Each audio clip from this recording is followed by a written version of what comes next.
that makes the sense what the statement says. Okay, the statement, what we are talking, law of conservation of momentum, that makes the sense.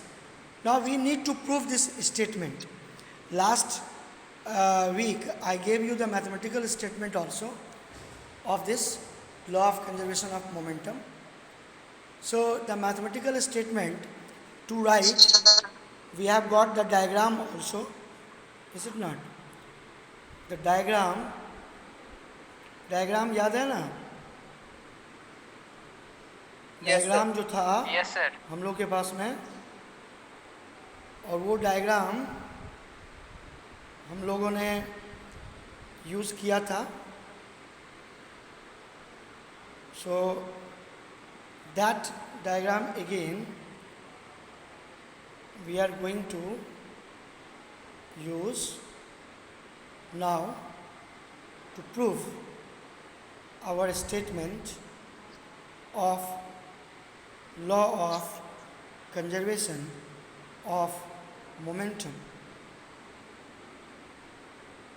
Is it clear?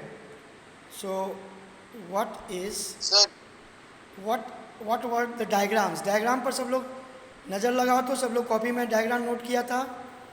हाला, diagrams को सब लोग उल्टाइए तो सा, ठीक है ना? sir, हाँ बोलो.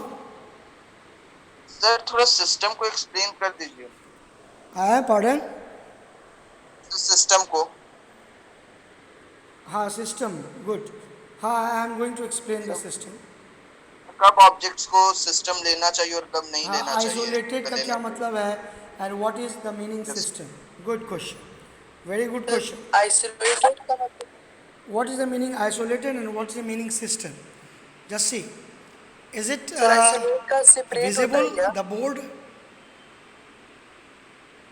Yes Board sir. आपका visible है? Yes sir. Is it clear? Yes sir. Okay. So let us talk about the term isolated. Let us talk about the term visible. Means system. Okay. ठीक है. Let us talk all these things.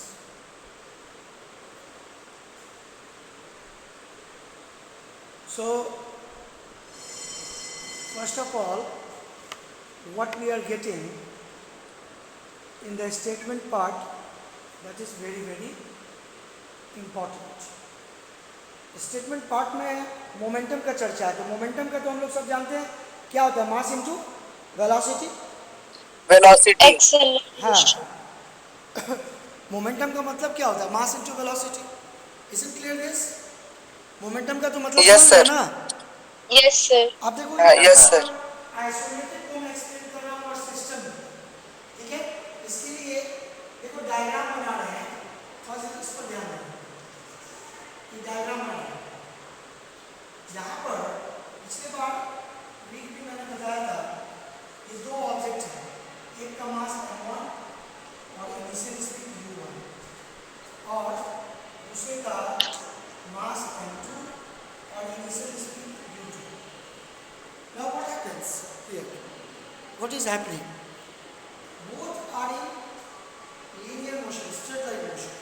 Both. एक ही along the line moving. But u1 speed is greater than u2. Okay. So here two things we should understand. First of all, this object is going to hit this object.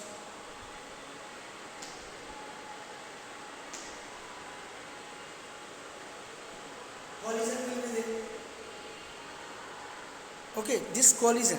But these two objects are here separate than rest of the world. Rest of the world. Okay. Then we call it isolated system of two bombs.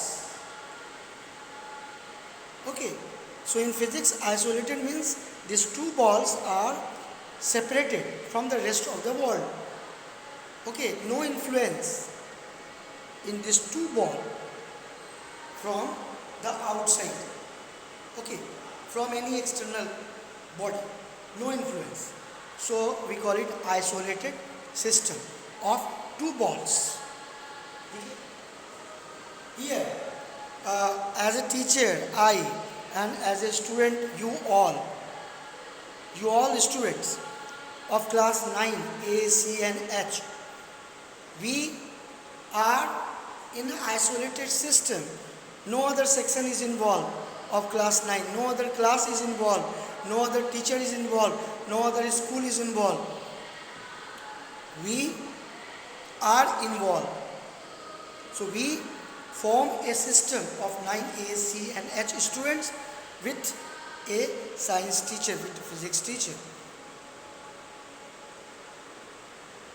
So this has no influence, outside influence. So we call it isolated system.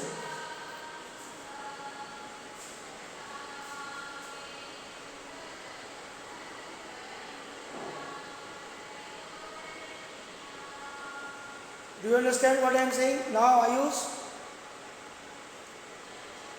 Yes, sir. So isolated system, अभी हम इस classroom में class ले रहे हैं तो मैं दूसरे क्लासरूम का कोई इन्फ्लुएंस नहीं रख रहा हूँ, तो ये आइसोलेटेड क्लासरूम हो गया, आइसोलेटेड सिस्टम हो गया, जिसमें मैं हूँ, कैमरा है, मोबाइल है, जो कह लो, और मेरी क्लास है. सो आइसोलेटेड, जैसे सोलर सिस्टम का बात करते हैं. Okay, when we talk about solar system, so solar system, sun and 8 planets and asteroids, whatever, comets, all this form a system. But this is not isolated. Okay, because sun, solar system has got influence from other star, so it is not regarded as isolated. Earth and moon system cannot be regarded as isolated because this has got influence from other planets. Okay, so isolated means no influence, no external force. That means isolated. Okay, that is the meaning isolated.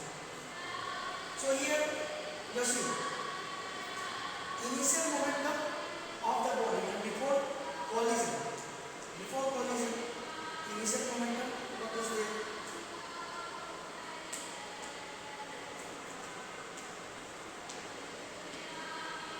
And after collision, maybe this is the collision.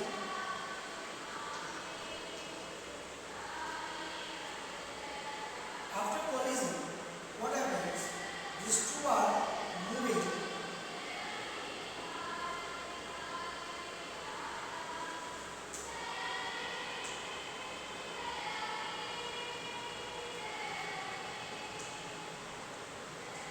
V1 and V2. With speed V1 and V2 they are moving. These two are final speed. Okay, these two are final speed, V1 and V2. So final momentum M1 V1 plus M2 V2.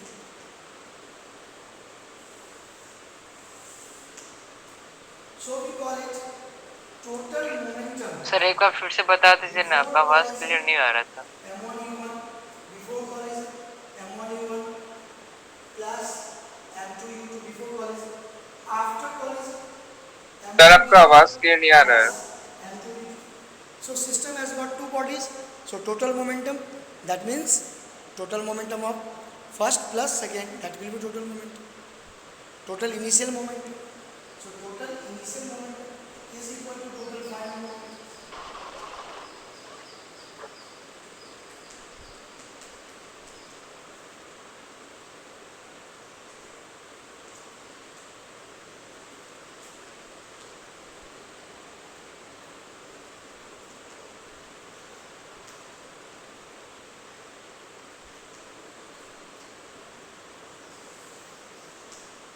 तो ये है और principle of conservation of momentum का mathematical form, इसको prove करना है। Sir इसको prove we need. Sir आपकी सर आपकी आवाज ढंग से उधर नहीं आ रही थी, आप एक बार फिर से बता दीजिए ना। सर जब आप बोर्ड के पास जा रहे हैं तो आपका आवाज कट रहा है। वो आवाज कट रहा है उसमें। अच्छा सर फोन थोड़ा दूर है ना, इसलिए थोड़ा सा साउंड। अला तेज सर थोड़ा फोन को नजदीक कर दीजिए।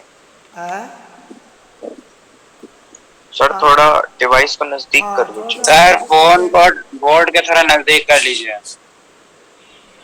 हाँ, लेकिन इसमें दिक्कत क्या है ना कि ज़्यादा बोर्ड के नज़दीक रखेंगे ना कि कैमरा का जो पिक्चर है बोर्ड का बहुत शॉर्ट हो जाएगा। अच्छा एनीवे, फोकस हम देगा कोशिश करेंगे करना। कि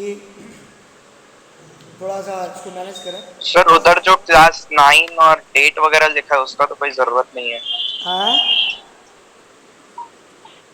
सर लेफ्ट साइड में जो डेट और क्लास लिखा है उसका तो कोई जरूरत नहीं है। वो सब नहीं दिख रहा है। सर वो सब दिख रहा है सर, सर, उसका कोई उतना जरूरत नहीं दिख है, रहा सर है। नजदीक कर सकते हैं। अच्छा अच्छा, थोड़ा सा नज़दीक करें। अच्छा ठीक है।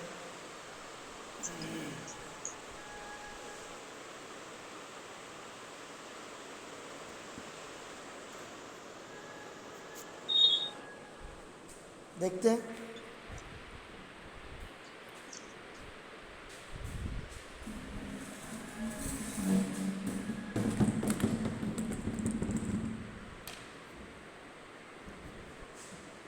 ओके, सो इस स्टेटमेंट को हम लोग को प्रूफ करना होगा।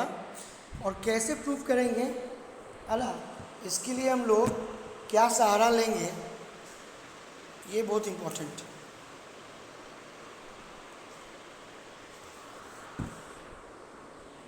ठीक है ना, ये हम लोग सहारा लेंगे Newton's second law of motion का और Newton's third law of motion. ये दोनों लॉ का हम लोग यूज़ करेंगे। ठीक है ना, ये दोनों नियम का हम लोग यूज़ करने वाले हैं। आई थिंक बोर्ड करीब करीब क्लियर है। हाँ सर बहुत क्लियर है। हाँ, लिखा हुआ यस सर। लिखा हुआ करीब करीब ठीक है ना। तो देखो, इसमें जो स्टेटमेंट को प्रूफ करना है उसमें हम लोग Newton's second law of motion और Newton's third law of motion use करते हैं। और Newton second law of motion और Newton's third law of motion कैसे यूज़ करेंगे, that will be important, so that we are going to use it. Okay, so उसको हम लोग पहले यूज़ करें।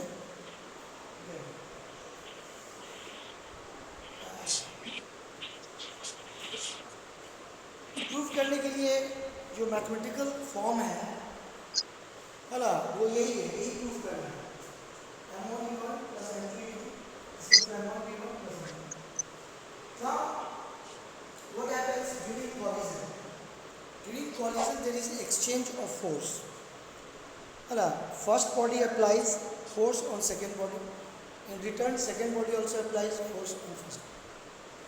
So, the first body applies maybe the force F1, and in return, second body applies F2 force. And maybe this force is applied during the time interval t. So, time interval is here maybe t.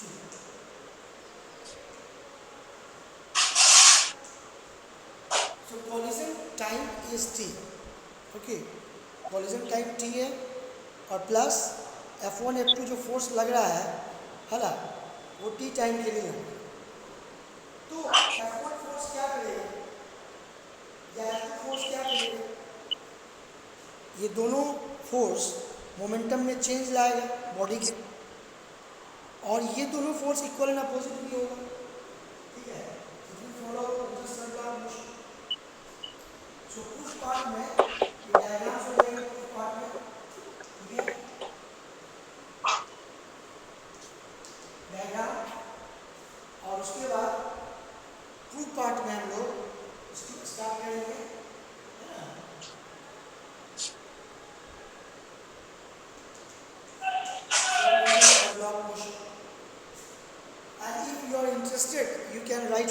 is like this.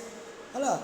Let us consider two balls having masses m1, m2 moving with initial speed u1 and u2 along a straight line. If u1 is greater than u2, then these two objects will collide, and after collision let speed is v1 and v2 respectively. Then from Newton's third law of motion, then from Newton's third law of motion,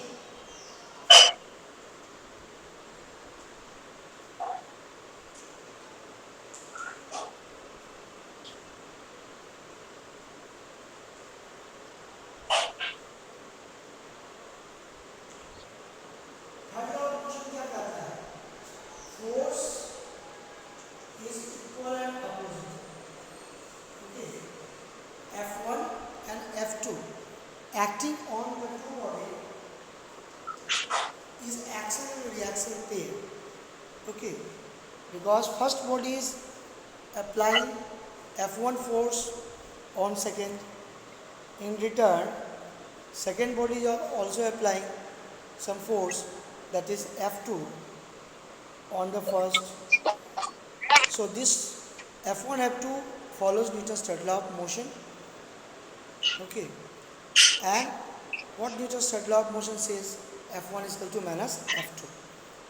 So now from Newton's second law of motion, okay, Newton's second law of motion से हम लोग क्या लिखते हैं?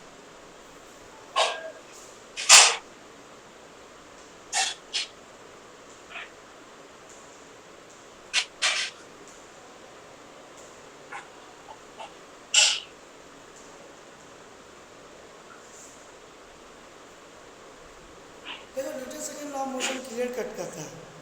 Force will bring change in momentum in certain time interval. Time interval is t. So the change in momentum, what is taking place of the first body and second body, is in time interval t. So from Newton's second law of motion, what will be F1? बताओ F1 क्या होगा सार्थक?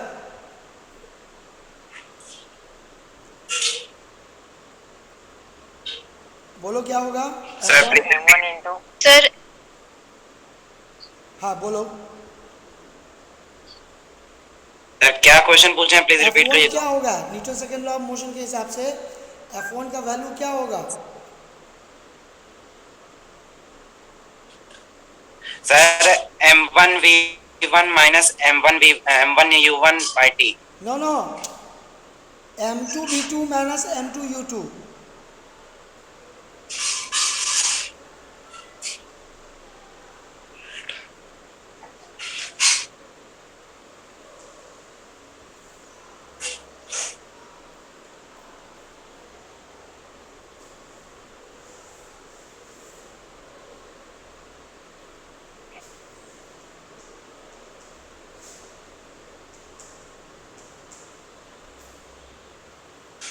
ठीक है.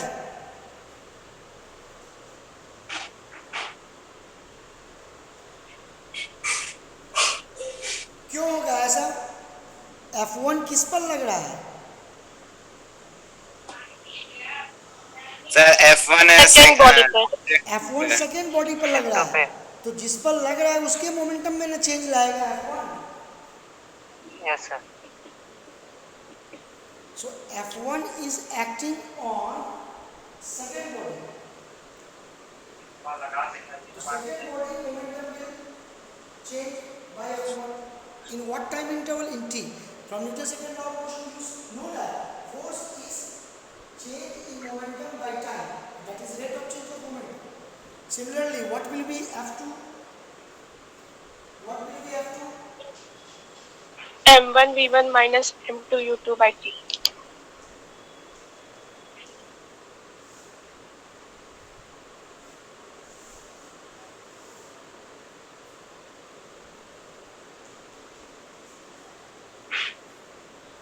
This will be F2. ये F2 हो जाएगा, होगा ना? बिकॉज F2 किस पर एक्ट कर रहा है? किस पर? सर एक बार और बता दीजिए। First body. हाँ देखो दो बॉडी है, सर F1 एक पे। बार और। हला टू बॉडीज आर देयर, लेकिन कॉलिजन के समय में हला जो कॉलिजन हो रहा है उस पर गौर करो। कॉलिजन जो हो रहा है, कॉलिजन के समय फोर्स F1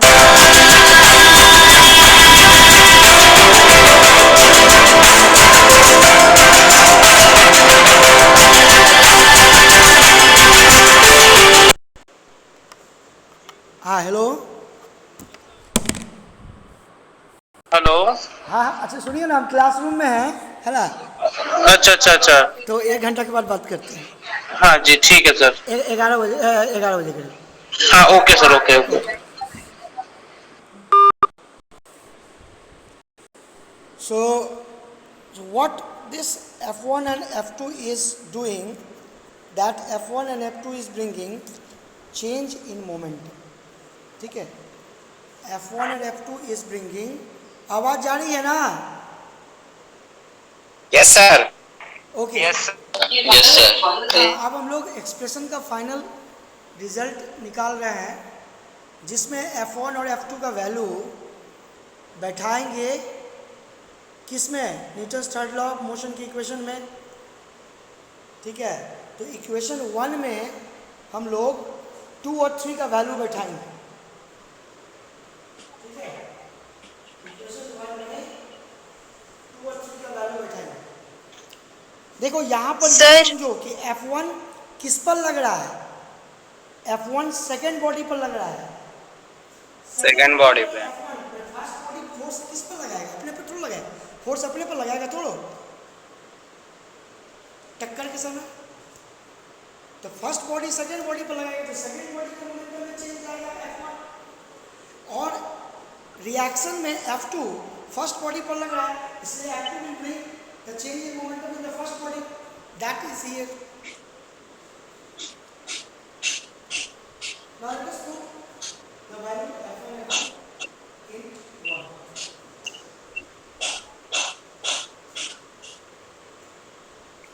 F1 F2 को इसको रखिए, ठीक है। तो क्या होगा, M2 minus M3 by 2 is equal to minus है, तुम देख सकते हो माइनस है, ठीक है। M1 B1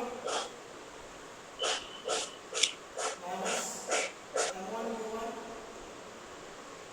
by 2।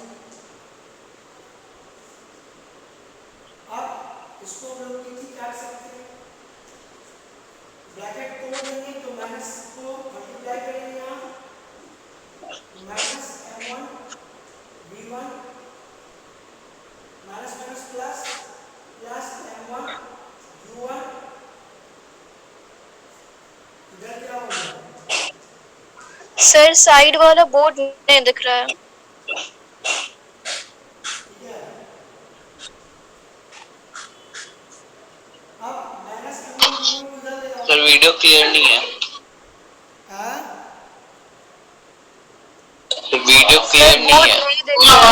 अच्छा हो जाएगा, हम वीडियो अभी भेजेंगे ना ये फोटो, ठीक है, तो दैट विल बी क्लियर। नहीं सर वीडियो क्लियर है, बोर्ड थोड़ा सा, सर कैमरा थोड़ा उधर। Yes now is it clear, yes sir. Yes अब दिख रहा है, यस यस सर। हाँ अब ठीक है, हम अभी फोटो इसका भेजेंगे, हो जाएगा क्लियर।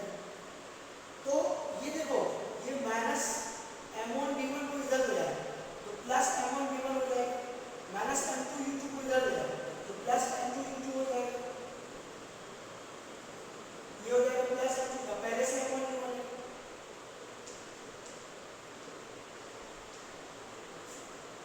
ठीक है। माइनस M1 B1 इधर ले आओ,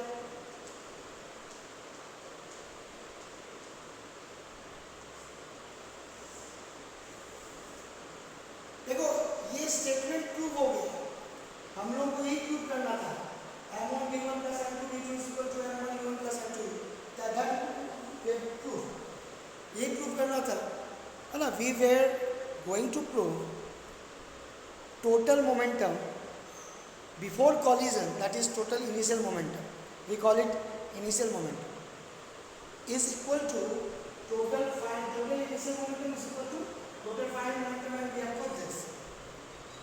We have proved with the help of what? Newton's second law of motion and Newton's third law of motion. हम लोगों ने इस स्टेटमेंट को प्रूफ कर दिया, है ना. जो स्टेटमेंट कहलाता है, क्या कहलाता है? Law of conservation of momentum. हाँ. तो देखो, इसका डिस्कशन हम लोग आगे भी करने वाले हैं, है ना. कल के क्लास में इसका न्यूमेरिकल्स बनाएंगे, इसके एप्लीकेशंस के बारे में पढ़ेंगे, है ना. Some of the applications of law of conservation of momentum, very important topic, no doubt. Law of conservation of momentum very very important topic. So in physics law of conservation of momentum पर numericals बनेगा, इस पर based बहुत से idea explain होंगे. Okay, so we are going to understand many ideas like recoiling of gun, okay, how gun recoils, how jet plane flies, is it not? And there are many examples. Why boat goes backward when the person is coming out of the boat. So all this will be explained on the basis of law of conservation of momentum. Okay, I hope you person understand, Hala, what I am telling. Is it clear? Okay, students.